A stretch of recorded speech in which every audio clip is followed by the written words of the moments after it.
Shalom, salam sejahtera untuk kita semua. Om Swastiastu, Om Santi Santi Om.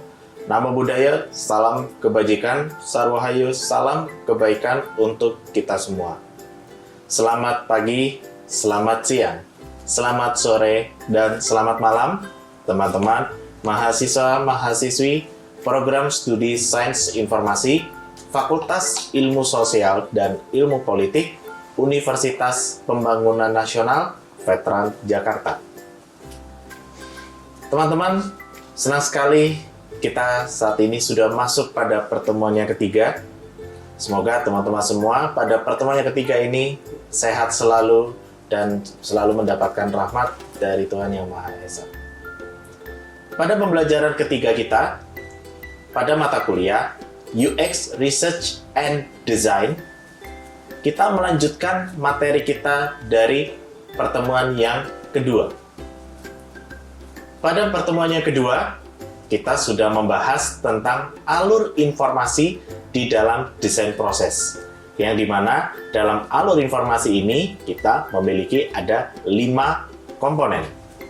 Yang pertama adalah strategi, kedua lingkup atau scope, ketiga adalah structure atau struktur, keempat adalah skeleton, dan yang kelima adalah surface atau antar muka.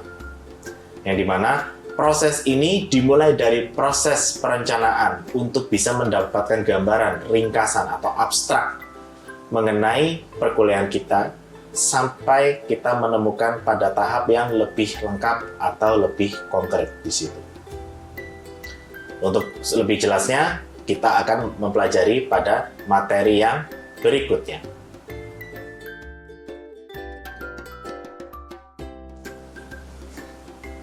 Di dalam membangun sebuah informasi bukanlah suatu hal yang sederhana. Kenapa kita bisa katakan ini bukan suatu hal yang sederhana? Karena kita memerlukan banyak trik atau kita memerlukan banyak tips untuk membangun sebuah informasi yang kuat dan fleksibel. Kita tentunya di dalam membangun sebuah informasi, kita memerlukan sebuah konteks.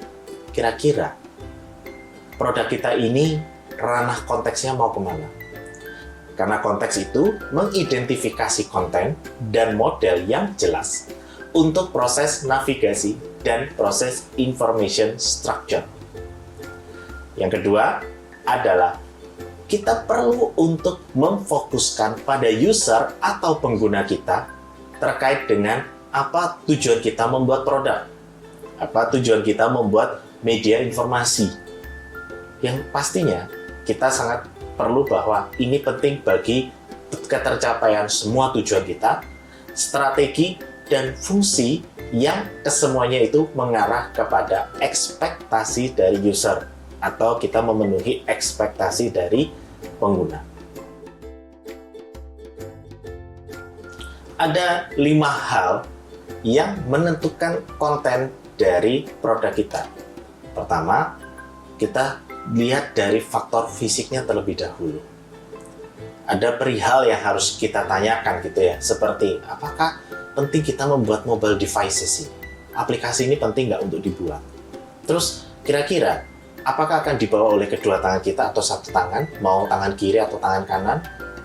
Tentunya kita tahu, misalkan kita ambil contoh pada perangkat gawai kita, smartphone kita nggak seperti dulu. Kalau dulu kita menggunakan perangkat gawai yang bisa digunakan dengan menggunakan satu tangan dan 5 jari kita. Tapi sekarang kita harus bekerja dengan 10 jari kita gitu, atau paling tidak minimal 2 jari dari ibu jari kita. Dan yang kedua adalah kita bisa menikmati konten itu dalam satu waktu dan apakah bisa digunakan pada task atau pada tema yang lain di saat yang bersamaan. Oleh karena itu pada situasi seperti ini, kebiasaan orang dalam menggunakan perangkat gawai itu merupakan proses environmental scanning atau kita melihat dalam situasi lingkungan. Bagaimana cara kita melakukan environmental scanning? Tentunya tadi sudah saya bahas di dalam pertemuan yang kedua. Nah, sehingga penting di sini untuk mengidentifikasi lingkungan itu, apakah digunakan itu sendiri, itu bersamaan, dan aplikasi kita itu sangat mengganggu atau tidak, sangat berisik, ataukah aplikasi ini berdurasi lebih dari pemakaian dan penggunaan, dan lain sebagainya. Tentunya kita harus melihat situasi lingkungan. sosial kita, misalkan berapa lama orang menggunakan internet dalam per hari, berapa lama orang menggunakan perangkat gawai dalam per hari. Itulah proses scanning kita di awal. Next. Dalam sebuah produk aplikasi, kita memerlukan sebuah referensi ide. Referensi ide itu juga harus mempertimbangkan kebiasaan orang dalam menggunakan perangkat. Apakah mereka pakai laptop, tablet, desktop, lebih enak baca teks atau lihat video atau mendengarkan audio saja. Terus kita juga mempertimbangkan terkait dengan persoalan-persoalan apakah orang mengalami buta warna atau tidak, buta huruf atau tidak. Terus kemudian apakah pengguna web kita ini punya masalah pendengaran atau tidak. Dan ini semua harus terhubung di dalam kemudahan akses dengan melakukan pembiasaan di awal. Penting juga kita mempertimbangkan dari sisi afektifnya atau rasa atau emosional. Dalam sisi afektif itu penggunaan tentang rasa itu ada dalam situasi level stresnya mungkin. Orang berapa banyak sih mengalami masalah stres, dan apakah memang perangkat gawai itu membuat orang stres dan lain sebagainya, atau justru kita bisa membuat motivasi atau ada rasa penasaran yang lainnya. Kemudian pada aspek ketiga adalah kognitif, adalah kemampuan berpikir, pendidikan, aspek pandangan, dan lain sebagainya. Nah, ini yang tentunya sangat diperlukan kita di dalam menyusun dan merancang sebuah produk aplikasi untuk misalkan perangkat gawai digital kita. Choosing the right model and then is all about the creating reliable wayfinding. Tentu kita perlu dalam memilih model yang sesuai ya tentang menciptakan tujuan pada arah yang tepat. Ini tentang bagaimana sih kita bisa memahami lingkungan sekitar kita, bagaimana kita menavigasi ruang di sekitar kita, dan semua otak kita itu pada dasarnya bekerja dengan cara yang sama. Kita tentu memiliki pola pikir yang berbeda, tapi setidaknya dalam mengidentifikasi dalam situasi lingkungan itu juga kita bisa melihat bahwa ada keterkaitan antara empati masyarakat satu dengan yang lain, etika masyarakat satu dengan yang lain, dan standar estetika yang dimiliki oleh semua orang. Oleh karena itu, di dalam estetika itu kan kita perlu memperhatikan dari aspek mata kita, telinga kita, indera kita, dan terus-menerus untuk mengandalkan isyarat lingkungan kita mengarahkan diri kita sendiri dan mencari tahu di mana kita berada dan kemana kita nanti bisa pergi untuk selanjutnya di situ. Nah, ini proses panjang ya. Kalau kita di dalam perencanaan pada proses UX experience di sini.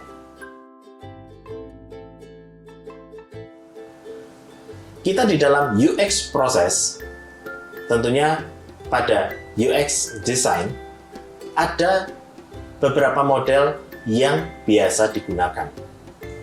Ini yang tentunya akan kita coba bedah satu persatu. Pertama adalah berkaitan dengan hub atau penghubung and the spoke model. UX design itu sangat dekat dengan the spoke model dan sangat keterkaitan hubungan antara satu user dengan user lain, antara satu perangkat gawai dengan perangkat gawai yang lain, mengingat teknologi kita sekarang sudah masuk ke dalam era revolusi industri yang kelima menuju industri yang keempat ataupun yang berikutnya. Dan kita juga melihat dalam teknologi informasi ini interconnected, terutama di dalam Internet of Things. Bahkan sekarang kita sudah masuk ke Artificial Intelligence. Hub and the spoke model ada beberapa item. Yang pertama, misalkan kita menggunakan layar pusat yang berfungsi sebagai landasan atau peluncuran eksplorasi. Kita bisa menyebutnya sebagai open, atau kita juga bisa menyebutnya sebagai awal pembukaan. Dan baru setelah itu kita nanti bisa masuk ke dalam landasan awal atau halaman awal yang kemudian kita menyebutnya sebagai the landing page. Kita melihat dalam tautan itu mengarah pada keluar ke bagian lain, terutama masing-masing bagian tersebut itu terpisah satu sama lain. Keterkaitan yang terpisah di situ antara misalkan kita bicara dari hubungan satu pintu ke pintu yang lain, kita bicara dari satu jendela ke jendela yang lain, dari satu menu atau ke menu yang lain. Kita saling membuka ruang satu dengan ruang yang lain. Anggap aja kalau teman-teman tidur di sebuah kamar hotel ada interconnected dengan kamar yang sebelahnya. Atau kita biasanya pintu connected. Kamar satu dengan kamar lain saling terhubung, tidak terpisah di situ. Nah, proses penghubungan itu yang kemudian kita menyebut sebagai navigasi. Nah, proses navigasi itu yang dimana nanti ada proses roll up atau roll down itu biasanya untuk melihat antara menu yang satu dengan menu yang lain, antara page yang satu dengan page yang lain ini saling terhubung dan nanti bisa kembali pada page yang awal di situ. Nah, keterhubungan ini, interconnected itu juga tujuannya adalah menghemat ruang dan meningkatkan efisiensi. Tentunya kita misalkan ada 5 menu yang perlu kita akses, perlu kita masuki, tapi kalau itu terpecah ke dalam 5 aplikasi tentu sangat tidak efektif dan sangat tidak efisien.